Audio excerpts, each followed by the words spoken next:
Since we're doing story times, I've been trying to ask Treeb if he could tell the story about because I always get a kick out of it the whole time about the first time you went to Hempfest. If you could tell the viewers that story. That's a good one. You ever go to Seattle? Probably has something similar. Did you ever go to like a Hempfest growing up? Yeah, there was a Hempfest in Seattle. Yeah, so they had a Hempfest in Moscow, Idaho. How does that make sense?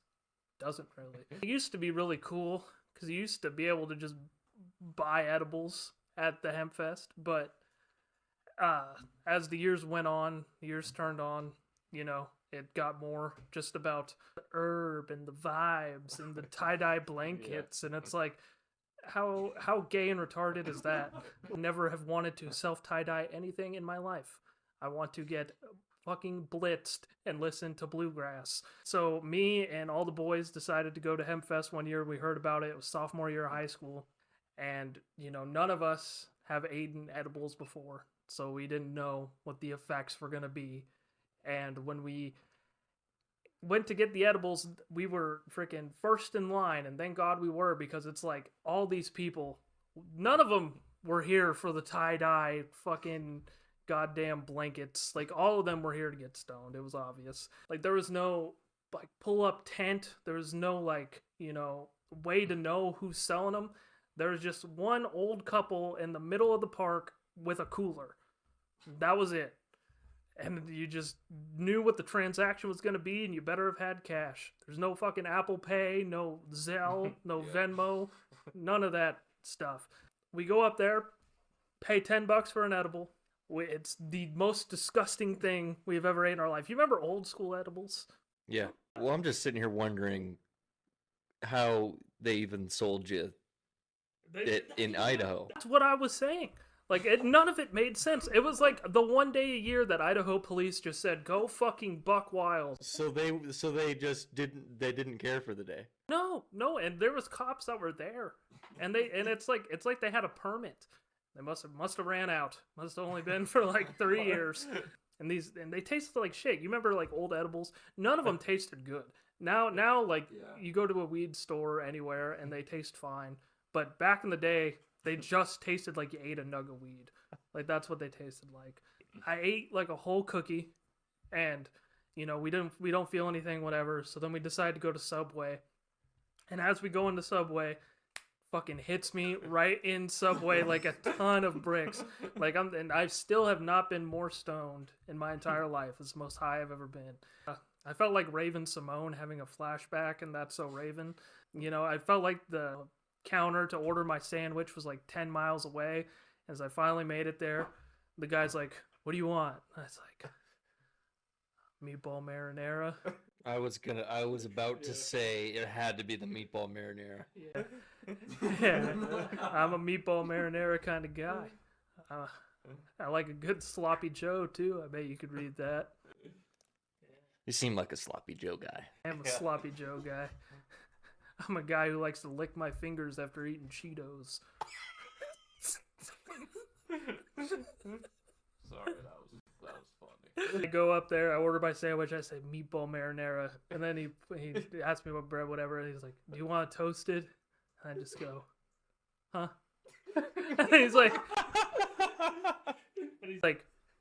"Do you want it toasted?" And then I was like, "No, sorry."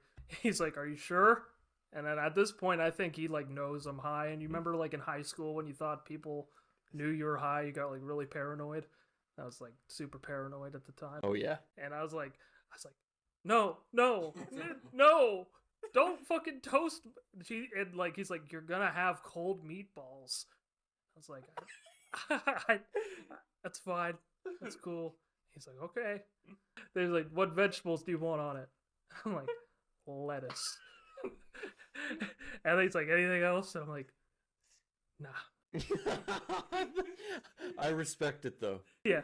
And then oh yeah, and then he asked me what cheese I wanted before all this, and I said, "I'm fine."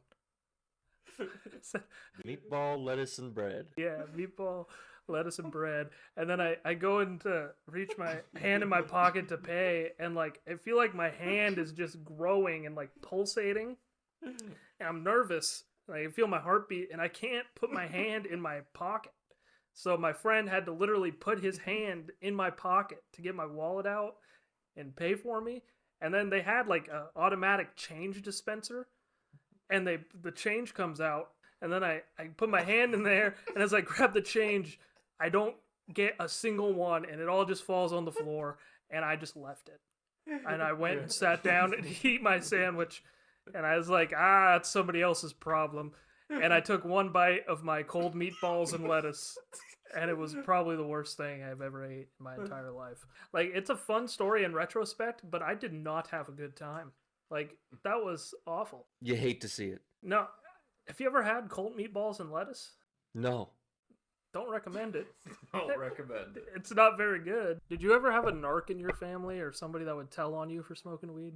Oh, nope. I was good.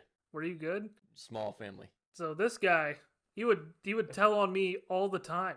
He was the biggest snitch in the world, but Come on. in his defense, though, I would hide my weed in his room. Oh, that's so hilarious about how you. it's like frickin' midnight, and then he's just walking into your room. It's like, mom and dad's never gonna check here. He just hides it in there. That's exactly why I did it, because they would never check in his room, so I would literally just hide my weed in there. You know, that was like the master plan. What would happen is, and they would have never found it, and they probably still would have never known that I smoked to this day. The only reason is because Trey, anytime he'd get mad at me, he would just tell on me.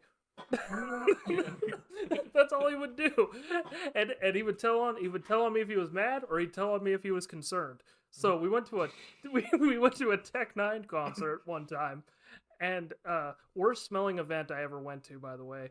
Oh, if you want to know what 500 people with body odor smells like, Tech Nine.